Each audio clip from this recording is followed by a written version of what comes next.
Welcome to Innovating Music, a podcast from the UCLA Herb Alpert School of Music. I am your host, Dr. Gigi Johnson.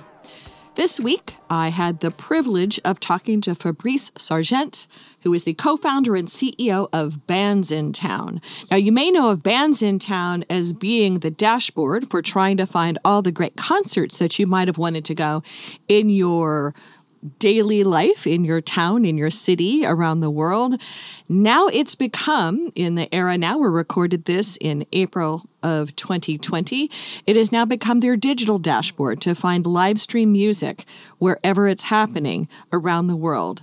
Fabrice is going to share lots of interesting details about that journey to becoming that digital dashboard for digital live streams and what he's seen so far with artists large and small, international US, and the trends that are changing the way that we consume, create, and engage in music. Kind of the ultimate house concert. How do we think about this now as current artists, as consumers, but also in the world to come? Enjoy the podcast. I'm so appreciative of your being on the show. I've been a fan of what you've been doing for a while. Can you share with our audience kind of the nugget of what Bandsintown is? Our Bandsintown is a platform that connects artists and fans. It's a platform that really brings together 530,000 artists with over 55 million fans around the world, which share the same passion for artist discovery and event discovery. I tend to think of it as a phenomenal digital dashboard, that we have such diverse places and ways we connect with artists and locations and events that it's a great place to start and convene. And we're talking in part because there's such a special pivot you guys have been able to do to really connect up the really diverse live stream era. Can you maybe share with us? I mean, we've all gone through this experience. We're talking in April of 2020 of having to figure out how to pivot to a create from home and explore from home and work from home environment.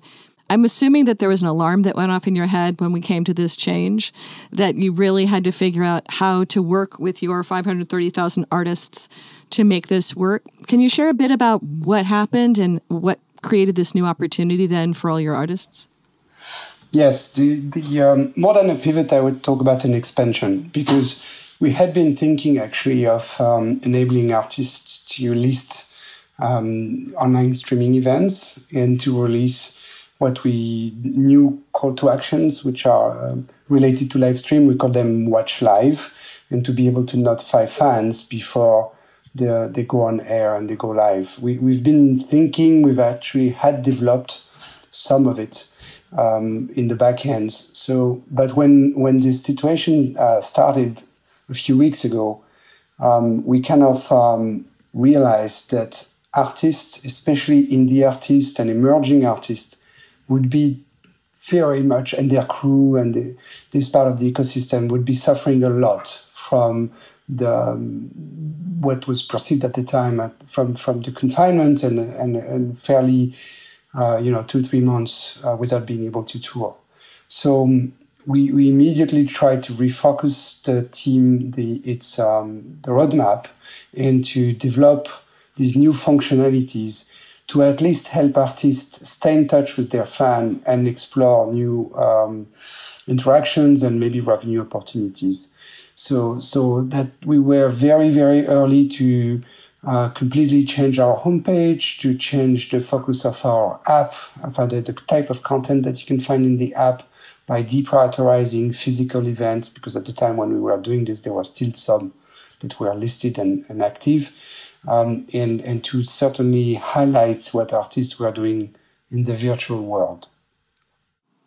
So you quickly then had to sort of remap also then partnerships and data flows. I think you were early on to figure a way to be rethinking communication and work with Twitch, for example. We want to first enable artists to list these new online events. And so we had to extend what the type of events they could list on the back end of the platform. It's called Bandsintown for artists. And so far they were only able to log into that back end and create an event which required them to add a city, a venue, a ticket price, right? To all of this was pre-parametered into the platform. So the first step was to add a new type of event, which we call live stream, which doesn't require to add a city or a ticket price, and which essentially enables them to add any type of link they want to add. It could be any streaming platform actually to list their events. But then yes, we were trying to also identify out of all the streaming platforms available out there, which one would be able to provide immediate monetization opportunities for this artist. And when I mean that, I was more thinking about subscription or donations than rev share on advertising revenues. So which is probably what people would think of thinking about YouTube, for example. And Twitch indeed appeared to be a great choice. On top of that, the quality of the sound on Twitch is pretty good compared to other platforms. So we got in touch and we negotiated on behalf of the Bandsintown registered artists. So a special deal which enables artists which are registered on Bandsintown to be fast-tracked on Twitch and to start collecting donations or what they call becoming an affiliate within a very short period of time. It would have taken them, maybe a month or more to get onboarded. With our partnership with Twitch, we can do that within a week. And so that was for us, an immediate manner to give them tools to start exploring new forms of monetizations. And indeed, the third initiative we took was also with Twitch. We launched our own showcase, our own channel, which is called BIT Live. We have already passed 2 million unique viewers on this channel. And so that was meant to collect money for charities. We started with Music Care. And so artists which are streaming from our channel are calling fans to either text to give or to use Twitch to give donations to Music Care. And then you also got involved with the live music marathon? Oh, that was what we called, actually, we kicked it off. We did that right from the get-go because we thought that in order to strike people's imaginations, both on the artist and the fan side, we had to create something quite spectacular. So yes, we launched a music marathon that started with 16 artists. And since then, we haven't stopped, actually. We thought it would last. A real marathon, right? It would last for 2 days. It's actually becoming an interesting journey. So I'm assuming, all working from home, and you're having your team that was working in the same spot now running this now supercharged business or expanded business from their homes? Oh, yes. Because as you may hear, we have some roots in Europe.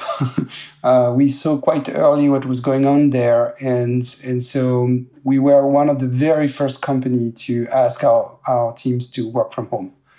We did that early. We got organized. We actually have several offices. We have one in New York, one in San Diego, and one in Montreal, plus satellite offices in Los Angeles, Paris, Berlin, Tokyo, and Berlin, and London. And so all these people were were used to use Zoom and video conferencing to connect on a regular basis, just because we already had this kind of presence, which was spread across 3 offices. And so it was fairly easy to transition to a fully virtual office.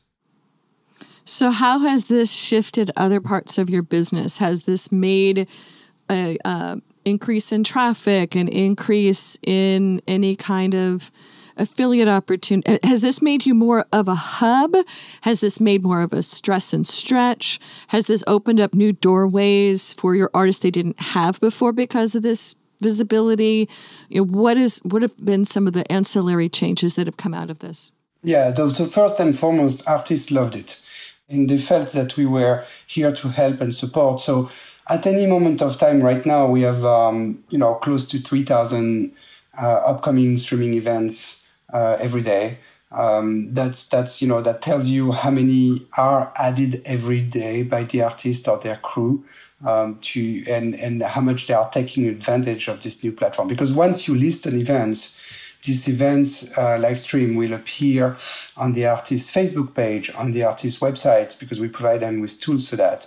It will also appear on their. They can use Instagram and post these events quite easily, and every time it will offer to the fans to get notified or potentially to watch live. So artists understand the benefits and the value. They get also free messaging on Bandsintown. That's not new, but we give them free messaging to their core fan base. They're following on Bandsintown. So, and we don't filter. We don't ask them to pay to post to their fans. We call it post to trackers. So they really can use the tools and the marketing tools that we are already at their disposal to activate more fans and to watch these events. The good thing also is that when fans ask to get notified, it creates for the artist an interesting database of fans who are interested in live streaming. So when they go on air, after a live stream, they can remarket the fans who saw them for previous live streams. So that's really happening. We have now 77% of the events that are coming from the US, so it's now becoming a global phenomenon. And we see, artists live streaming, both 75% have less than 10,000 followers, which is something that I really love. I think that's the small artists understand how to use it. And obviously lots of big artists and bigger artists are using the system. While we're talking, I'm also staring at your monthly emerging artist chart and your established artist chart. So looking at this now, is this dramatically different than it was before the shift? It's, we are in the process of adapting the live music charts, because indeed we want these live music charts to reflect as faithfully as possible what's going on and who's trending, including using live stream. So I cannot tell you that I would consider them to be fully reliable at the moment. So I would say it's a work in progress. Yeah, it's pretty messy, but we're working on it because we will likely be because we're indeed, to your point, we're becoming the hub of live stream. We're the only platform that aggregates all this data from all the other platforms, right? We have today, artists streaming on Facebook, on Instagram, on YouTube, on Twitch, and sometimes they do it across all these platforms. It's not like they do it on one platform; they do it cross-platform. We are the only one who can help them market that independently of the platform, which can help them also stay in touch with the fans independently of the platforms. And obviously we have all this visibility on our dashboard on seeing what's going on which platform.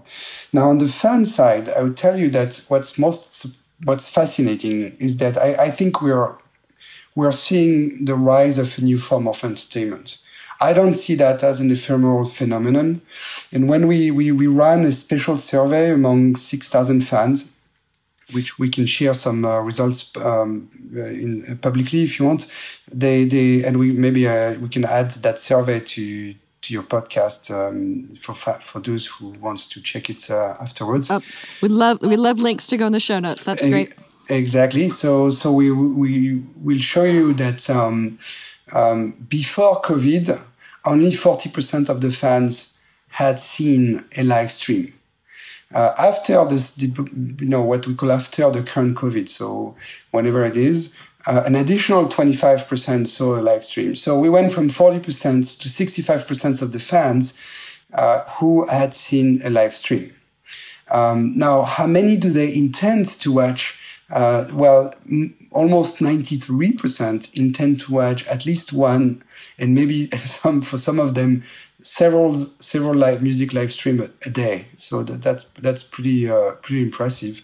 Now, if you ask them if they intend to continue to watch live stream on a regular basis once the live show return, 74% say yes. So it's unequivocal.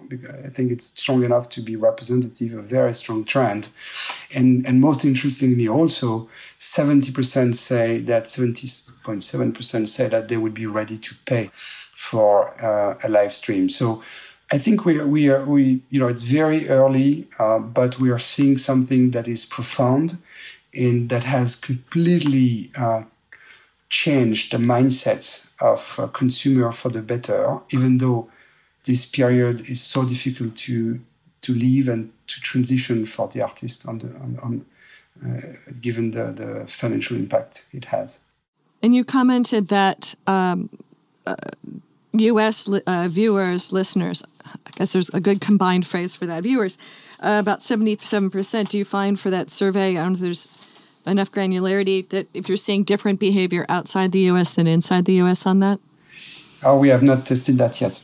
Yeah, because to me it's sort of interesting that you've got really different ad markets to support a lot of these in a lot of different countries. So, what the model is that makes sense is an interesting question, especially since the ad market is so upside down right now as to kind of what economics do make sense for entertainment for the next few months at least. So it's going to be an interesting time for this.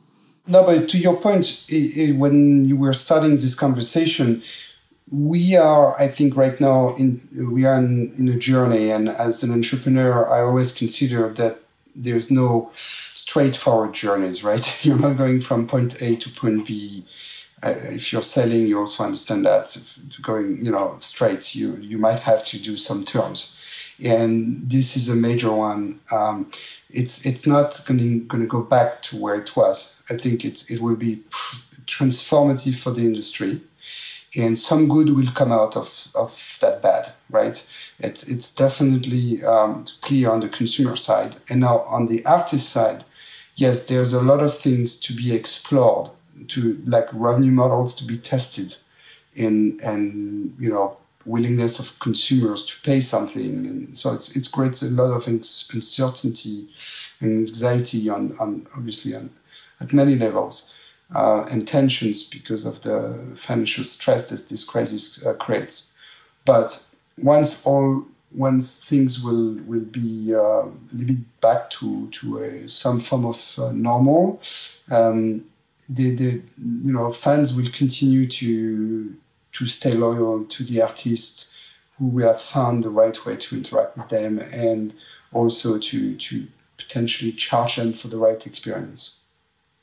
And I appreciate the fact that you were saying that 75% of the artists were ones with less than 10,000 followers, because at least for me as a regular consumer, a consumer that has my ear oftentimes to the music industry side, that I was mostly hearing about the big artists and the big events and the big, I was going to say big micro festivals, but that's maybe not the right way to put it.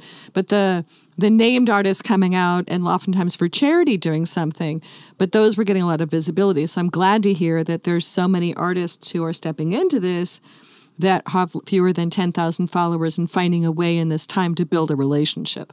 Well, I think that Bandsintown mission is to give a voice to these artists, if I may. So I'm glad to be able to mention that. And it's true that it's definitely a period of time when you have less than 10,000 followers on Bandsintown, you're still, fighting and struggling every day to interact with your fans.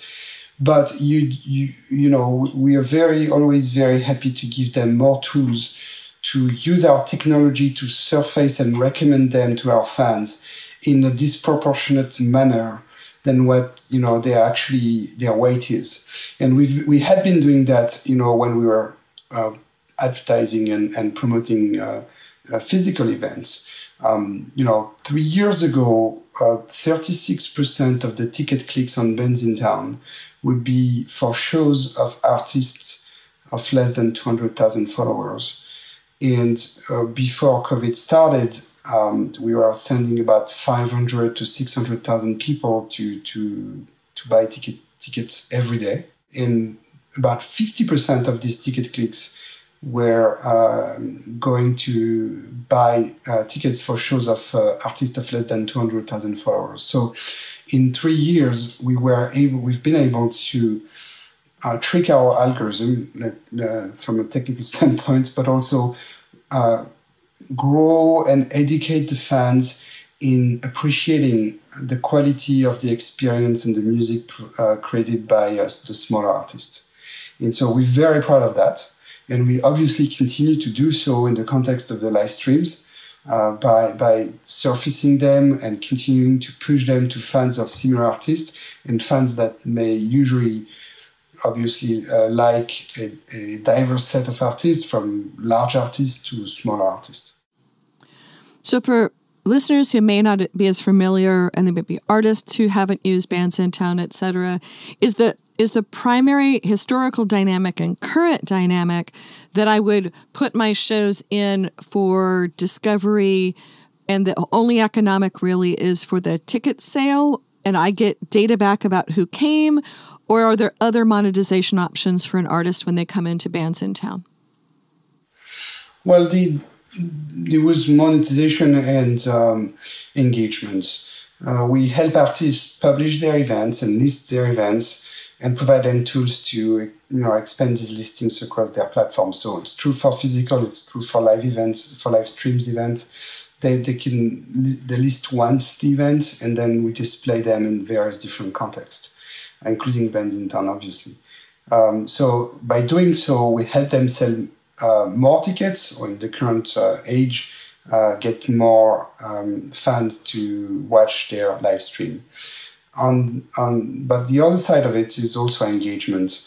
Because we provide this messaging function, artists can literally send an email, which is branded Bandsintown, but that's still a very direct communication from the artist to the fans, and that comes to the email box of the fan, or that comes on the app as a push notification, and it says that artist sent you a message.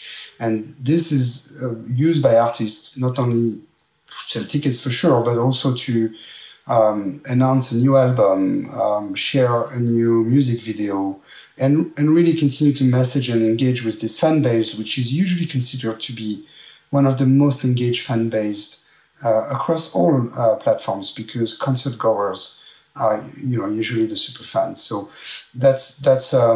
so it's for both. It's revenue, but it's also engagement. But it's also then the information on behavior, so that they can tie that hopefully into their own CRM system to see how it lines up with people who seem to be super fans otherwise, so then they can be monetizing on their own with merch, VIP, or whatever, so that you feed their system to know more about their super fans. Yes, through the dashboard, they have access to insights, which are super useful to do what you just said, but also to better plan a tour. At the end of the day, we are providing them with detailed information showing where their fans are living and which cities they should first target for a tour. So all these insights are super valuable to the artist on top of that, of course. And I would assume from what you were saying earlier about the increasing internationalization of the concerts and fans here with the live stream options, that this also now gives them options for international markets and audiences, and similarly for international bands for U.S. audiences that may not have seen that bridge without the current situation. That's very true. It's super interesting to look at that. We've been able to stream artists from all over the world, actually, on BAT Live, on Bandsintown Live, on our Twitch channel, and we see that same situation happening with live streams. It's a game changer, I think, because we see that in the number of what we call RSVPs, of people who ask to be notified. We have more RSVPs than we ever had on these events. That's it shows engagement from the fans, but it also comes from the fact that now anybody can watch this live stream pretty much based on, depending on where you live and time zone, but it's definitely much more open than it was before. So that's fascinating too. And artists are just at the beginning of the exploration of that. Now, I would assume that you see they've gone that way data and not the actual live stream consumption patterns.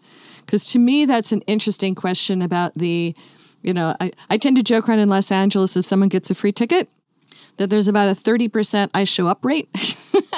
And on some of the digital live stream work that I've been doing so far on some projects, that we have had about a 15% show up rate. And then we're trying to track various means about who stayed and who came back and all that. But I'm assuming you see the front door. You're not seeing the continued gating of what's happening, but your live stream partners are. Yes, we have. It is true.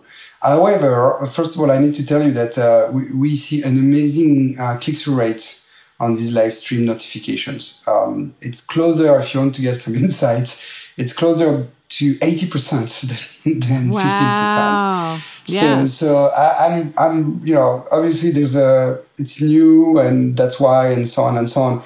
But the value of a Bandsintown reminder is phenomenal. It's much greater, by the way, than it was for a physical live event, because usually you don't forget to go to events for which you bought ticket for. But for the virtual live events, it's easy to forget. So I guess we get incredible engagement, and yes, we don't know exactly after that how the fans behave, if they stay, how long they watch, and so on. But because we have this position in the marketplace where we're pretty much the only one who have this central position, we're very interesting conversation with all these platforms, which are willing to help the artist and potentially share some data with us, so that we can provide the artist with always more insights in an expanded dashboard as well. So we've talked about Twitch. I'm seeing new platforms for live streaming showing up every few days right now, and old ones getting surfaced again. Is there anything that, especially for a smaller artist, you might suggest they look at to get started, other than coming and working with Bandsintown? We don't provide the streaming of. We're not a streaming platform per se. We want to be the hub and the guide, but we're not going to be the provider. I was meaning to come and be the hub and the guide. But so I know a lot of people have gone into Twitch, and that's got a little bit of a learning curve to it. And Stage It's got its own space that it's been holding down for a while now, and kind of being the right place at the right time. I'm running into lots of tools. Are there ones that you might find for a smaller artist that they'd want to get their feet wet with? You named them. It's I would say for different reasons and different functionalities. I like the way artists find their way to spin between Facebook, Instagram, Twitch, and Stage It. That's probably very different. But you can tell that there's a different solution for each need there. Yeah, that's what we're seeing right now. But to your point, there are new platforms every day that are popping up, either coming from the music environment or that others are coming from other type of streaming services. But we're monitoring that very carefully. I would say, please, if you're starting a new platform, if you operate a platform we're not aware of, let us know, because we get these questions all the time. So. Yeah, I think I am running into a new one or an old one, or a new bridge between an old one and a new one. So, and I've been working with a bunch of my students to try to set these up for various people. So it's been interesting to kind of be lending my music industry students out to people to actually help them set things up, because in many ways, for a lot of people, it's a new language. It is, and it will continue to be so for a while, because by the way, there's no silver bullet, right? There's no platform that does it all. So all these platforms usually grew, over the last 10 years quite slowly, because there was not much interest in live streaming. Actually, it was mostly something for gamers or for webinars. So it's things will continue to change. And that's why I believe that it's a journey that will feel like a marathon and not like a sprint, because the learning curve has just started, but it's not going to be solved in the next 3 months. And that's unfortunate, because for some people, obviously, the lack of resources is urgent, is immediate. But it will take some experimentation to add to every artist from a creative standpoint, to find the right way to interact with the fans and to get the fans to pay something for it. And to deal with the rights issues, because that's been one of the hiccups for a while now, and that doing a live stream versus recording a live stream versus doing a live concert is actually 3 different buckets of attention for your lawyers. Yes, that's correct. And it's as usual, music is its own world from that perspective. And then we also had the challenge. We just did a conference called Amplify Music last week, which was a learning experience. We're sitting here in April of 2020, and a group of us put together a 25-hour round-the-clock virtual conference, which I'm not quite sure why we did that. But thinking about what it's going to be as we are starting to roll back out to be doing selective, probably smaller live events with lower density, may mean that you're looking at a bridge between having streaming as well as live concerts to deal with having fans in a space. Is there anything that you guys are looking at in terms of hybrid events going forward, or thinking about how people might be looking at live concerts, embracing some of this stuff? Yes, no, you're totally right. There will be probably a new genre which includes the ability to watch the concert live streamed and or attend it in person. That's one of the things that we're seeing. I'm interested by all of this permutation. Now, what I'm very curious is to see which artist will find very creative manner to entertain its fans, or which promoter or whatever you qualify it will find ways to create new forms of festivals or new type of experiences using both music and technology, because technology will be interesting and important to provide and change the experience. Now that we know that fans are looking and there's demand, I would say the offer has to materialize, and that's these shows where you'll be able to attend in person and on a stream are, of course, one of the possibilities. Yes. And almost a whole new set of creative talents, technical talents that may have opportunities in large and small cities to be able to step up to be doing a new type of audio engineering, a new type of event management, a whole new type of kind of integrated experience pattern. Yeah, that's exciting, actually, because that opens up new doors. And I know we're talking here to potentially some UCLA students. That opens up new doors for new type of jobs, or at least qualifications. And that's true, because at some point right now, everybody's happy with watching someone in a private home with the quality of a sound or the quality of the background as it is. And that's what's so charming, actually, because it makes the artists more approachable, more humans, and therefore helps create connectivity with the fans. But tomorrow, once the format will evolve and fans will be asking for more quality as they'll be willing to pay for something, those kind of skill sets will be instrumental in delivering a great experience. It's almost like we're going from the ultimate house concert, a house concert of one-to-one, to will we be demanding a digital Coachella, right? So to get people to come back out, is it going to need to be this interesting mix of intimacy and spectacle that's going to rethink what we're doing? So it's going to be an interesting next year or so. Yeah, and I need to say, as much as we are promoting live streams today, we are doing it with a strong belief that this is a new form of art and maybe an entertainment, and maybe an evolution of the business. That is something exciting. That being said, we are so strong. Your core business is live concerts. It's not about the core business only. It's also we have this belief that live music is one of the last tribal experience and brings fans and artists together, but also fans, with one another together. And that's why we're suffering so much right now in confinement, is precisely because we're missing this tribal experience. And that is something that's absolutely necessary for society. And there's nothing that can replace being in a mosh pit and feeling that great experience. So as much as I believe that this is a new form of entertainment, and believe me, I'm very sincere in saying so, I think that that live music will be back and very strong when all of this will be over. So we're near the end of our conversation. It's been great talking with you. Is there anything we haven't talked about yet that you'd want to share with our audience? Well, I'm very concerned about what's going on right now for the community. So we are available to help.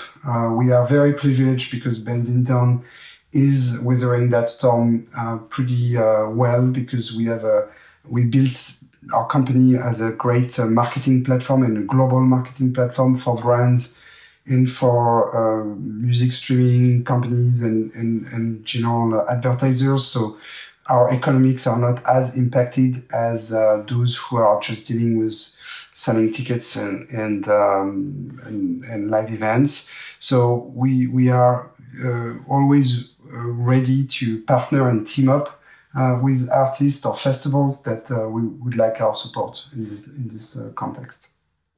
And how would you like people to reach out to you? Fabrice at bandsintown.com. And they can as well find their way into your website, but this is great that you're sharing your email address. Thank you very much for sharing time with us. I'm extremely thrilled about the work you're doing and really glad that you are helping create this roadmap for people to find each other from their homes, from their work, from their office that might have 3 toddlers crawling over their laps, so that people can have that shared secular church experience from home that is live music. So thank you much for doing this. Thank you for having us today. It was a pleasure. Thank you.